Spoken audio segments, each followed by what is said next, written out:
7 years ago, a student came to me and asked me to invest in his company. He said, I'm working with 3 friends, and we're going to try to disrupt an industry by selling stuff online. And I said, okay, you guys spent the whole summer on this, right? No, we all took internships, just in case it doesn't work out. All right, but you're going to go in full-time once you graduate. Not exactly. We've all lined up backup jobs. 6 months go by. It's the day before the company launches, and there is still not a functioning website.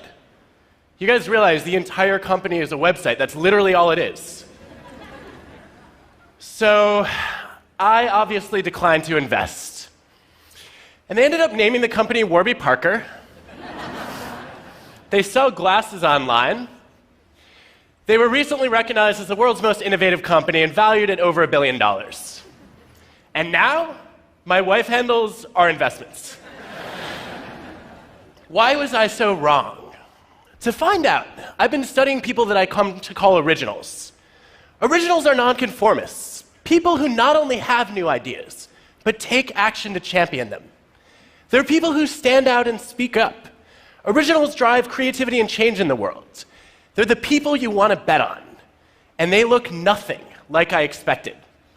I want to show you today 3 things I've learned about recognizing originals and becoming a little bit more like them.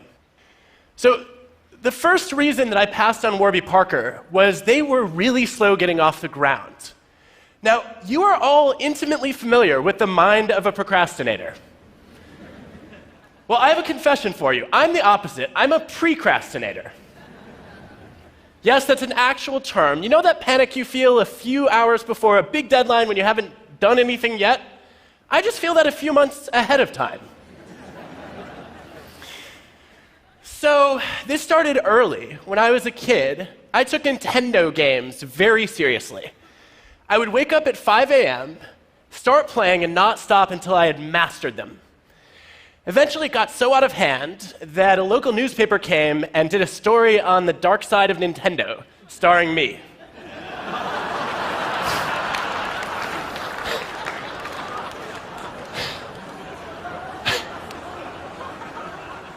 Since then, I've traded hair for teeth. But this served me well in college, because I finished my senior thesis 4 months before the deadline. And I was proud of that. Until a few years ago, I had a student named Jihei who came to me and said, I have my most creative ideas when I'm procrastinating. And I was like, that's cute. Where are the 4 papers you owe me? No, she was one of our most creative students, and as an organizational psychologist, this is the kind of idea that I test. So I challenged her to get some data. She goes into a bunch of companies. She has people to fill out surveys about how often they procrastinate. Then she gets their bosses to rate how creative and innovative they are. And sure enough, the precrastinators like me who rush in and do everything early are rated as less creative than people who procrastinate moderately. So I want to know what happens to the chronic procrastinators. She's like, I don't know, they didn't fill out my survey. No, here are our results. You actually do see that the people who wait till the last minute are so busy goofing off that they don't have any new ideas. And on the flip side, the people who race in are in such a frenzy of anxiety that they don't have original thoughts either. There's a sweet spot where originals seem to live. Why is this? Maybe original people just have bad work habits. Maybe procrastinating does not cause creativity. To find out, we designed some experiments. We asked people to generate new business ideas. And then we get independent raters to evaluate how creative and useful they are. And some of them are asked to do the task right away. Others we randomly assign to procrastinate by dangling Minesweeper in front of them for either 5 or 10 minutes. And sure enough, the moderate procrastinators are 16% more creative than the other 2 groups. Now, Minesweeper is awesome, but it's not the driver of the effect. Because if you play the game first, before you learn about the task, there's no creativity boost. It's only when you're told that you're going to be working on this problem, and then you start procrastinating, but the task is still active in the back of your mind, that you start to incubate. Procrastination gives you time to consider divergent ideas. to think in nonlinear ways, to make unexpected leaps. So just as we were finishing these experiments, I was starting to write a book about originals. And I thought, this is the perfect time to teach myself to procrastinate while writing a chapter on procrastination. So I meta-procrastinated. And like any self-respecting precrastinator, I woke up early the next morning and I made a to-do list with steps on how to procrastinate. And then I worked diligently toward my goal of not making progress toward my goal. I started writing the procrastination chapter, and one day I was halfway through, I literally put it away in mid-sentence for months. It was agony. But when I came back to it, I had all sorts of new ideas. As Aaron Sorkin put it, you call it procrastinating, I call it thinking. And along the way, I discovered that a lot of great originals in history were procrastinators. Take Leonardo da Vinci. He toiled on and off for 16 years on the Mona Lisa. He felt like a failure. He wrote as much in his journal. But some of the diversions he took in optics transformed the way that he modeled light and made him into a much better painter. What about Martin Luther King Jr.? The night before the biggest speech of his life, the March on Washington, he was up past 3 a.m. rewriting it. He's sitting in the audience waiting for his turn to go on stage, and he is still scribbling notes and crossing out lines. When he gets on stage, 11 minutes in, he leaves his prepared remarks to utter 4 words that changed the course of history. I have a dream. That was not in the script. By delaying the task of finalizing the speech until the very last minute, he left himself open to the widest range of possible ideas. And because the text wasn't set in stone, he had freedom to improvise. Procrastinating is a vice when it comes to productivity, but it can be a virtue for creativity. What you see with a lot of great originals is that they are quick to start, but they're slow to finish. And this is what I missed with Warby Parker. When they were dragging their heels for 6 months, I looked at them and said, you know, a lot of other companies are starting to sell glasses online. They missed the first mover advantage. But what I didn't realize was they were spending all that time trying to figure out how to get people to be comfortable ordering glasses online. And it turns out the first mover advantage is mostly a myth. Look at a classic study of over 50 product categories, comparing the first movers who created the market with the improvers who introduced something different and better. What you see is that the first movers had a failure rate of 47%, compared with only 8% for the improvers. Look at Facebook, waiting to build a social network until after MySpace and Friendster. Look at Google, waiting for years after Alta Vista and Yahoo. It's much easier to improve on somebody else's idea than it is to create something new from scratch. So the lesson I learned is that to be original, you don't have to be first. You just have to be different and better. But that wasn't the only reason I passed on Warby Parker. They were also full of doubts. They had backup plans lined up, and that made me doubt that they had the courage to be original.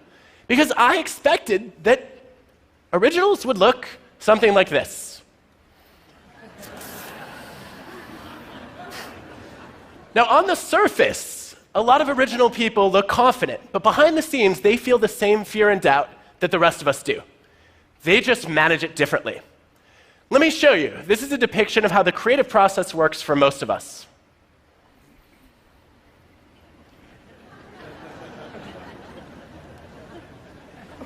Now, in my research, I discovered there are 2 different kinds of doubt. There's self-doubt and idea doubt. Self-doubt is paralyzing. It leads you to freeze. But idea doubt is energizing. It motivates you to test, to experiment, to refine, just like MLK did. And so the key to being original is just a simple thing of avoiding the leap from step 3 to step 4. Instead of saying, I'm crap, you say, the first few drafts are always crap, and I'm just not there yet. So how do you get there? Well, there's a clue, it turns out, in the internet browser that you use. We can predict your job performance and your commitment just by knowing what web browser you use. Now, some of you are not going to like the results of this study. But there is good evidence that Firefox and Chrome users significantly outperform Internet Explorer and Safari users. Yes! They also stay in their jobs 15% longer, by the way. Why? It's not a technical advantage. The 4 browser groups, on average, have similar typing speed, and they also have similar levels of computer knowledge. It's about how you got the browser. Because if you use Internet Explorer or Safari, those came pre-installed on your computer, and you accepted the default option that was handed to you. If you wanted Firefox or Chrome, you had to doubt the default and ask, is there a different option out there? And then be a little resourceful and download a new browser. So people hear about this study, and they're like, great, if I want to get better at my job, I just need to upgrade my browser? No, it's about being the kind of person who takes the initiative to doubt the default and look for a better option. And if you do that well, you will open yourself up to the opposite of déjà vu. There's a name for it. It's called vujade. Vujade is when you look at something you've seen many times before and all of a sudden see it with fresh eyes. It's a screenwriter who looks at a movie script that can't get the green light for more than half a century. In every past version, the main character has been an evil queen. But Jennifer Lee starts to question whether that makes sense. She rewrites the first act, reinvents the villain as a tortured hero, and Frozen becomes the most successful animated movie ever. So there's a simple message from this story. When you feel doubt, don't let it go. What about fear? Originals feel fear too. They're afraid of failing. But what sets them apart from the rest of us is that they're even more afraid of failing to try. They know you can fail by starting a business that goes bankrupt or by failing to start a business at all. They know that in the long run, our biggest regrets are not our actions, but our inactions. The things we wish we could redo, if you look at the science, are the chances not taken. Elon Musk told me recently he didn't expect Tesla to succeed. He was sure the first few SpaceX launches would fail to make it to orbit, let alone get back. But it was too important not to try. And for so many of us, when we have an important idea, we don't bother to try. But I have some good news for you. You're not going to get judged on your bad ideas. A lot of people think they will. If you look across industries and ask people about their biggest idea, their most important suggestion, 85% of them stayed silent instead of speaking up. They're afraid of embarrassing themselves, of looking stupid. But guess what? Originals have lots and lots of bad ideas. Tons of them, in fact.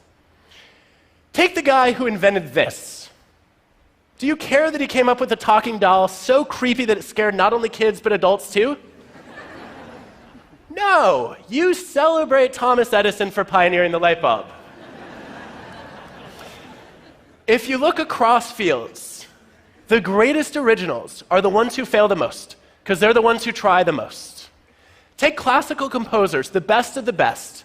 Why do some of them get more pages in encyclopedias than others, and also have their compositions re-recorded more times? One of the best predictors is the sheer volume of compositions that they generate.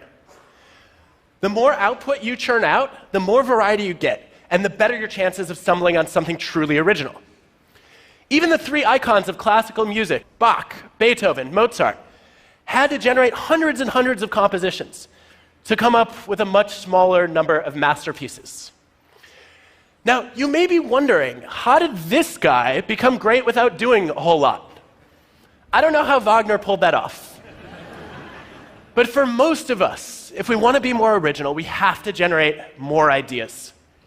The Warby Parker founders, when they were trying to name their company, they needed something sophisticated, unique, with no negative associations to build a retail brand. And they tested over 2,000 possibilities before they finally put together Warby and Parker. So if you put all this together, what you see is that originals are not that different from the rest of us. They feel fear and doubt. They procrastinate. They have bad ideas. And sometimes it's not in spite of those qualities, but because of them, that they succeed.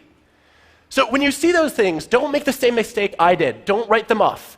And when that's you, don't count yourself out either. Know that being quick to start but slow to finish can boost your creativity.